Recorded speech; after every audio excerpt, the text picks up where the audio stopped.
നടനും ഗായകനുമായ കൃഷ്ണചന്ദ്രൻ നമുക്കൊപ്പം തുടരുകയാണ്. കൃഷ്ണചന്ദ്രൻ ഒരുപക്ഷെ അദ്ദേഹത്തിൻ്റെ മുഖം ഇങ്ങനെ കാണാൻ നമുക്ക് കഴിയുന്നില്ല എന്നതാണ് യാഥാർത്ഥ്യം. എപ്പോഴും അദ്ദേഹം പ്രത്യേകിച്ച് കാണാൻ ഇത്രയും ഗ്ലാമറസ് ആയിട്ടുള്ള ഒരു നടൻ, ഒരു അഭിനേതാവ്, ഒരു ഗായകൻ, അപ്പോൾ മാത്രമല്ല നമ്മുടെ ഇടയിലൊക്കെ തന്നെ ഒരു സഹോദര തുല്യനായി നടന്ന ഒരു മനുഷ്യൻ, വളരെ ലളിതമായി ജീവിച്ച ഒരാൾ, ഈ വലിയ പാട്ടുകാരനാണെന്നുള്ള ധാരണയൊന്നും തലച്ചോറിലേക്ക് അടിച്ചു കയറ്റാത്തൊരു മനുഷ്യൻ, അങ്ങനെ എന്തെല്ലാം നിലകളിൽ പി ജയചന്ദ്രൻ വ്യത്യസ്തനാവുന്നു.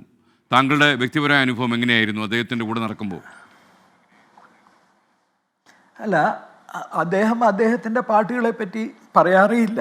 അദ്ദേഹം പറയാറുള്ളത് ദാസേട്ടൻ്റെ പാട്ടുകളെ പറ്റിയിട്ടും പഴയ പാട്ടുകൾ, 60-കൾ 70-കൾ, സുശീലാമ്മ, മുഹമ്മദ് റാഫി സാബ്, മന്നാഡെ, തലത് മെഹമൂദ്, ലതാ മങ്കേഷ്കർ, ഇങ്ങനെ പഴയ പാട്ടുകളെ, തമിഴിലെ ആണെങ്കിൽ TMSനെ പറ്റിയിട്ടും PBSനെ ഒക്കെ പറ്റിയിട്ട് അവരുടെ പാട്ടുകളെ പറ്റിയാണ് നമുക്ക് രാത്രിയൊക്കെ വിളിക്കാറുള്ളപ്പോൾ അദ്ദേഹം ചർച്ച ചെയ്യാറുള്ളത് പോലും പഴയ പാട്ടുകളെക്കുറിച്ചാണ്.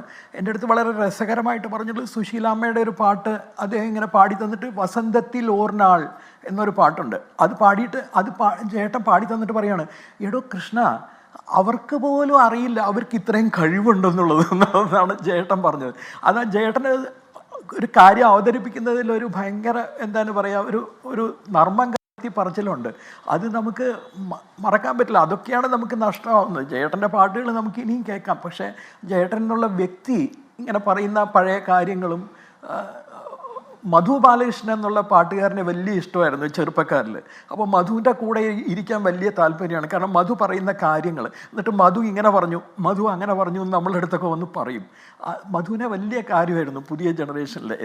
എല്ലാവരുമായിട്ടും ചേട്ടൻ അടുപ്പമായിരുന്നു, ഇല്ല എന്നല്ല, പക്ഷെ മധുവിനെ കൂടുതലൊരു വാത്സല്യം ഉണ്ടായിരുന്നു എന്നുള്ളതാണ് എൻ്റെ ഒരു അറിവ്. ചേട്ടൻ പോയി, ഇനിയിപ്പോൾ നമുക്ക് എന്ത് പറയാനാ, ചേട്ടൻ്റെ പാട്ടുകളിലൂടെ നമുക്ക് ജീവിക്കാം, അത്രയേ ഉള്ളൂ.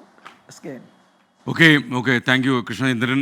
ഒരുപക്ഷെ ഈ ഒരു മഹാഗായകൻ്റെ കാലത്ത് ജീവിച്ചു എന്നുള്ളത് തന്നെ നമുക്ക് ഏറ്റവും സന്തോഷപ്രദമാണ്. 60-കളെയും 70-കളെയും മലയാള ചലച്ചിത്ര ലോകത്തെ സമ്പന്നമാക്കിയ എത്രയധികം സൂപ്പർ ഹിറ്റുകളാണ് ഇദ്ദേഹം സമ്മാനിച്ചിട്ടുള്ളത്. ദാസേട്ടനൊപ്പം ഒരുപക്ഷെ പി ജയചന്ദ്രൻ എന്ന ഈ രണ്ട് ഗായകർ, മലയാളത്തിലെ ആദ്യത്തെ 10 പാട്ടുകാരെ എടുത്താൽ ഇവരാണ് ആദ്യത്തെ, ഈ 2 പേരാണ് 10 പാട്ടുകാരും. അങ്ങനെയുള്ളൊരു അവസ്ഥയാണ് മലയാള സിനിമ മുന്നോട്ട് പോയിക്കൊണ്ടിരുന്നത്. ഇപ്പോഴും മലയാള സിനിമയിലെ ഏറ്റവും അധികായരായ ഗായകർ ഇവർ തന്നെയാണ് നമുക്ക് പറയേണ്ടി വരും. ഒരുപക്ഷെ അദ്ദേഹം തറവാട്ട് വീട്ടിൽ സംസ്കരിക്കപ്പെടുമ്പോൾ മലയാളത്തിൻ്റെ ഒരു കാലഘട്ടം ഒരുപക്ഷെ വളരെ കാൽപ്പനിക വൈഭവത്തോടെ അദ്ദേഹം പാടിവെച്ച പാട്ടുകളുടെ അമരക്കാരൻ ഈ ഗായകൻ ഇല്ലാതാകുന്നു എന്നറിയുമ്പോൾ ഇത്രയും റൊമാൻറ്റിക് ആയിട്ടുള്ള ഒരു കാലം അവസാനിക്കുമ്പോൾ ഈ നമ്മുടെ അമര ആശുപത്രിയിൽ നിന്നും ആംബുലൻസ് പൂങ്കുന്നത്തെ വസതിയിലേക്ക് യാത്ര തിരിക്കുന്ന ദൃശ്യങ്ങളാണ് പ്രേക്ഷകർ ഇപ്പോൾ കാണുന്നത്. അല്പസമയത്തിനകം പൂങ്കുന്നത്തെ വസതിയിൽ പൊതുദർശനം ഉണ്ടാകും. അദ്ദേഹത്തിന് അവിടെ ഒരു തൃശ്ശൂരിലൊരു ഫ്ലാറ്റൊക്കെ ഉണ്ടായിരുന്നു, പക്ഷേ അദ്ദേഹം പ്രിഫർ ചെയ്ത് പല കാരണങ്ങളാലും അദ്ദേഹം അവരോടൊക്കെ പറഞ്ഞിരുന്നത് പാലിയത്തെ തറവാട്ടിൽ അദ്ദേഹത്തെ സംസ്കരിക്കണമെന്നായിരുന്നു. അതിനു മുമ്പ് പൂങ്കുന്നത്ത് ഈ വസതി, അദ്ദേഹത്തിൻ്റെ ഭാര്യ വീട്ടിന് സമീപത്ത് അദ്ദേഹത്തിന് ഒരുപാട് സുഹൃത്തുക്കളുണ്ട്. ജയേന്ദ്രവർമ്മയെ പോലെയുള്ള പാട്ടുകാരൊക്കെ അതിനടുത്ത് തന്നെയാണ് താമസിക്കുന്നത്. അപ്പോൾ ഈ എപ്പോഴും സ്വകാര്യ സംഭാഷണങ്ങളിൽ വാതൂരാതെ മറ്റു പാട്ടുകാരെക്കുറിച്ച് സംസാരിക്കുകയും അവരുടെ പാട്ടുകളെക്കുറിച്ച് ആഴത്തിൽ പറയുകയും ചെറിയ കളിതമാശകൾ പൊഴിക്കുകയൊക്കെ ചെയ്ത ഈ മഹാഗായകന് പൂങ്കുന്നത്ത് കൂടി വിട ചൊല്ലാൻ ഒരുങ്ങുകയാണ് ഈ പ്രദേശം. അവിടെ കുറേ അധികം ആൾക്കാർ തടിച്ചു കൂടിയിട്ടുണ്ട്. പൂങ്കുന്നത്തേക്കാണ് ഈ വണ്ടി ഓടിയെത്തുക.